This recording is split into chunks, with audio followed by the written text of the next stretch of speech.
Hello, man. This is Howard Dare. Thanks for stopping by. So I want to share something with you, and it might come as a bit of a shock to you, or it might not, but I think it needs to be said clearly, distinctly, without a bunch of bullshit, okay? So here it is. We, as men, Western civilization, are at war. We have been under attack for a very long time now, perhaps my whole lifetime, over 50 years, but it has come to the front.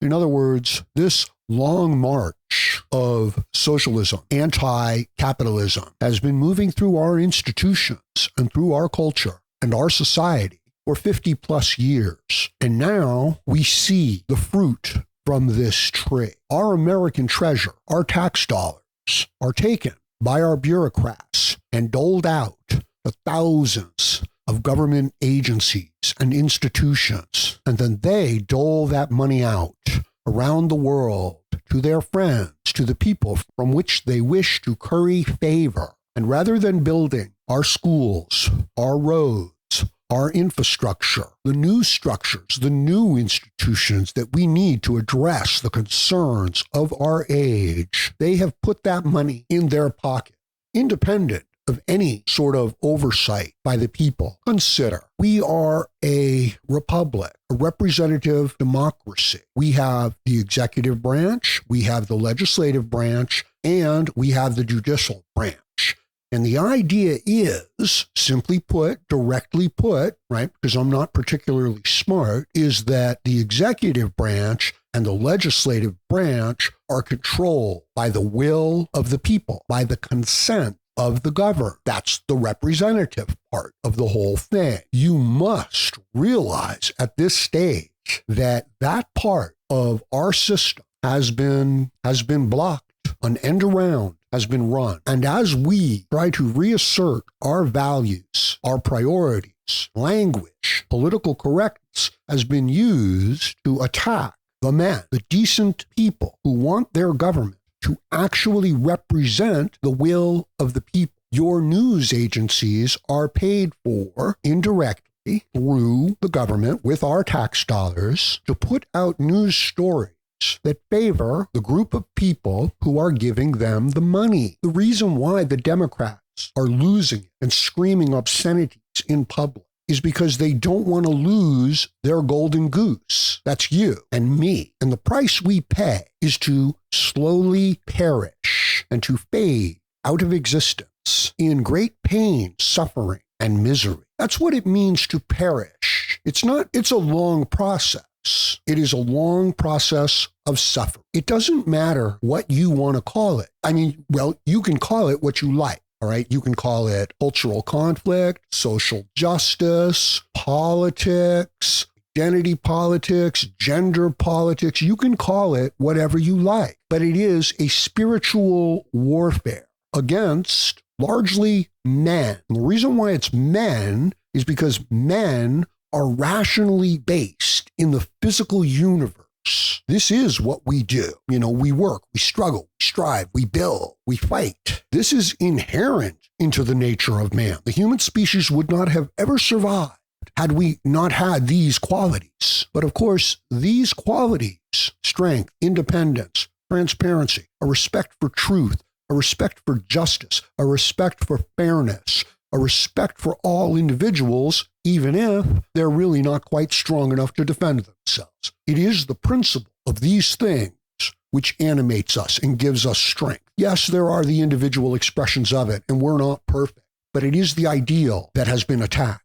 How dare you ask for an accounting from the bureaucrats of your government while they give away your tax dollars, your national treasure? This represents opportunity lost. We don't even know what we have lost. That's how bad it is. So, for all we know, we could have a civilization with flying cars and teleporters. But our bureaucrats have taken our resources and have stolen them. And they try to justify it with emotions, with these appeals to what appear to be the values of the people, but they're not. The politicians pay lip service. It's a psyop.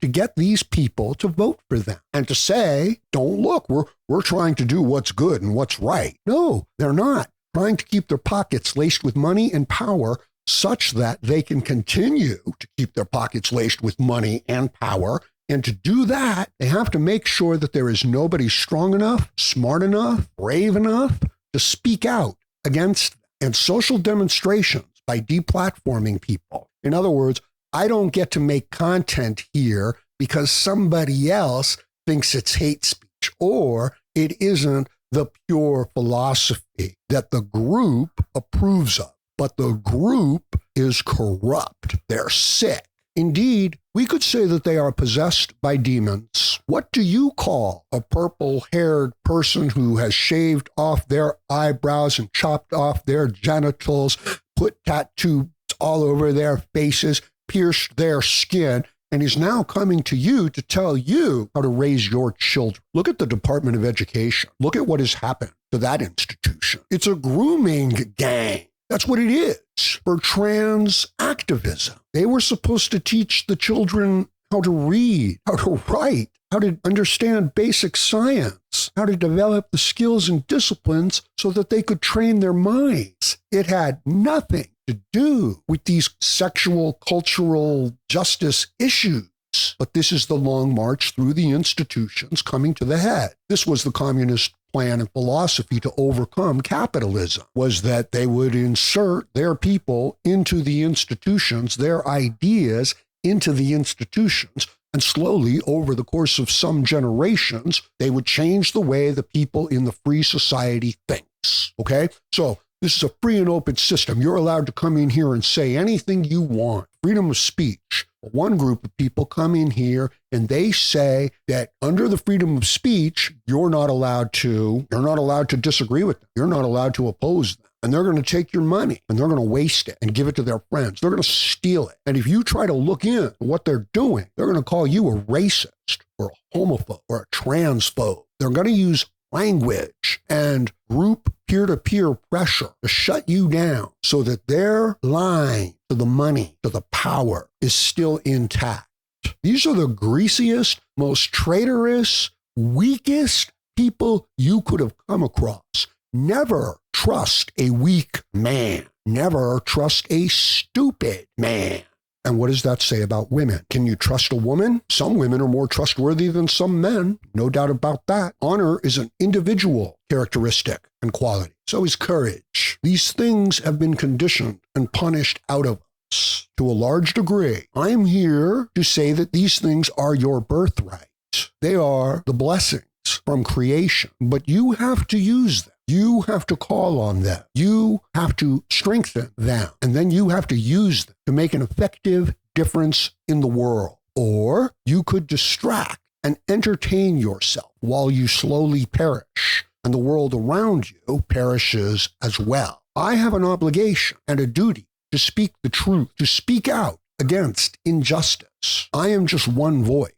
I am just one man. My ideas, my philosophy, it's just one little speck in the universe.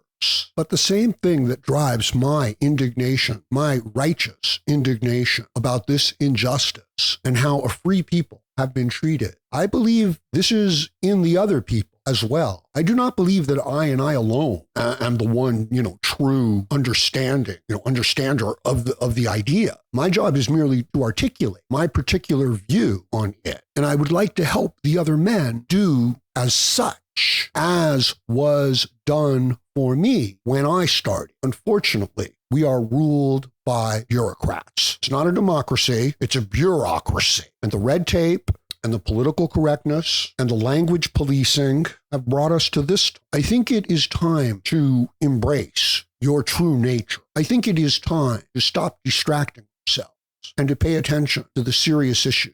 If you'd like more content like this, please support the Howard Dare channel on Cash App and join me again, Howard Dare, as I plan to have more content for you.